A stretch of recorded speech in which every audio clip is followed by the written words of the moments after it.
A finisher is a move that brings a match to a conclusive end. It ends with a devastating impact and generates quite the reaction from the crowd. There are some finishers which have become synonymous to certain wrestlers, like Stunner with Stone Cold Steve Austin, Tombstone Piledriver with The Undertaker, and many more. But there are some finishers which are the absolute worst in terms of impact and in terms of logic, really. This is the top 10 worst WWE finishers ever, starting off with Naomi. Now look, Naomi is amazing in the ring and she is one of the best, but that finisher she does is one of the most ridiculous looking finishing moves of all time. Her finisher is called the rear view and the move requires Naomi to jump into her opponent's path with some momentum and crash her butt into their face. It's a nothing finisher, to be honest. Next, we have got Wade Barrett. Wade Barrett's run in WWE had its ups and downs. I mean, he was part of the Nexus, the hottest group at the time, and I freaking don't know why WWE messed the Nexus up. And then he had his Bad News Barrett run. Wasteland was basically a fireman's carry slam. He just forward slammed his opponents onto the mat. The move looked decent, but there was no devastating impact I was talking about.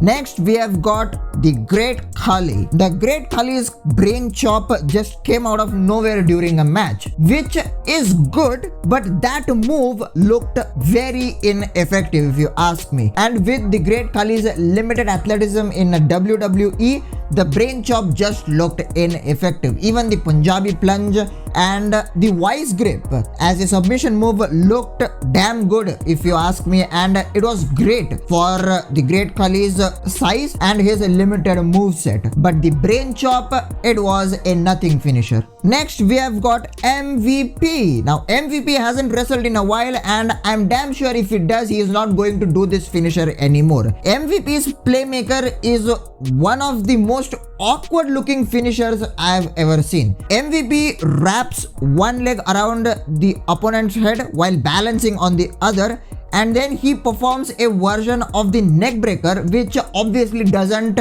have any sort of impact, and it's awkward as hell.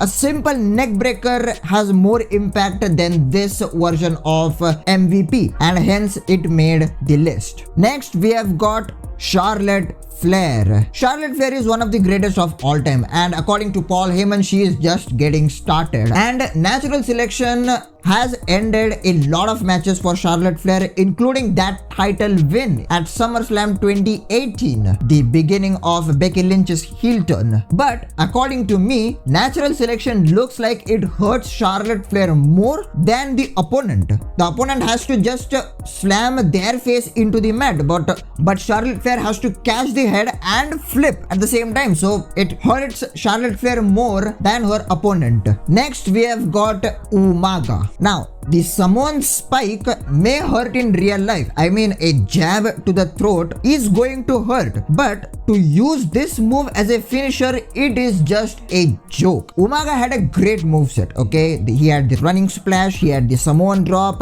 he had the Samoan splash, which was really good, and I don't know why he didn't use that as a finisher. But out of all that, he had to take his thumb out, scream before that, and then jab it into someone's throat. And Umaga didn't deserve this finisher because he was a really amazing wrestler. Next on this list, Scotty 2 Hotty, the Worm. Now look, Scotty 2 Hotty, he had a comedic gimmick and he used to do the worm. It made the crowd happy, and yes, it is amusing, and you need comedic wrestlers in the world of pro wrestling. But that was not the issue with this finisher. The build up to the finisher is amusing, but if the finisher was something out of the box crazy move, it would have been better for Scotty 2 Hotty.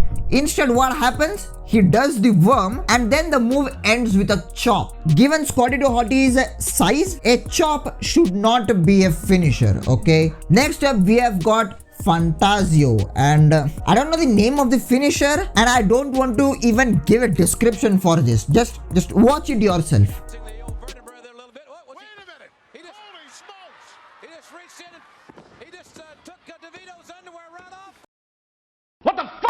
Next up, we have got Bailey. Bailey used to have this belly to belly suplex as her finisher, and it's just a simple turnaround body slam which is no longer effective if you ask me, for a 3 count, and Bailey still used to do that for quite a long time. I mean, from her NXT days to the time she turned heel, she used to do that finisher, and with Bailey's amazing moveset, she could have obviously used some different finisher after a period of time. Next up, we have got Santino Marella, the Cobra. Santino Marella was a good wrestler, okay? He was not the greatest of all time kind of wrestler. He was good. I mean, over the years, he became a comedy act in WWE, and we got one of the best comedy in wrestling, okay? But the Cobra was absolute nonsense, okay?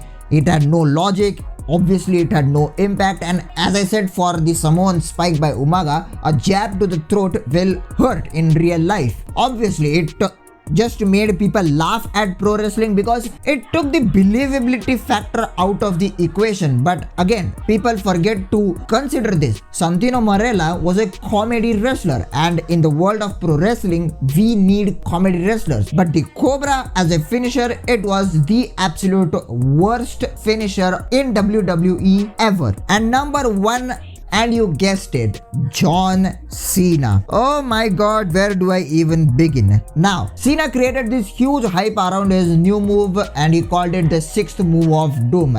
And it was just a troll, guys, because everybody was saying that John Cena only had 5 moves in his moveset, and he was hyping up the 6th move of doom. At a live event in Shanghai, Cena put his hands in X shape and delivered a soft punch to the face. He just trolled everyone with one single move, and given how great John Cena is, this was the worst finisher ever. Coming up next on the list, the top 10 worst WWE botches in history. Subscribe to the channel, and I will see you guys in the next one.